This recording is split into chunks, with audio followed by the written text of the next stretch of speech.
ছুটির সকাল শেষ, আবার ছুটি শেষ হয়ে গেছে, আবার ডিউটি শুরু। আমি বেরিয়ে পড়েছি ডিউটির জন্য।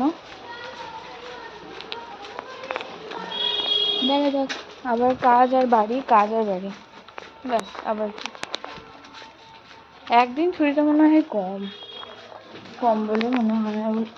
একদিন ছুটিতে কিছুই হয় না। সো হ্যালো গাইস, বেরিয়ে পড়েছি খেতে লাঞ্চ টাইমে। দেখা যাক কোথায় খাওয়া যায়। সেই একই রুটিন, ছুটির দিনটা ছুটি মনেই হয় না। ছুটিটা কিভাবে কেটে গেল বোঝাই গেল না।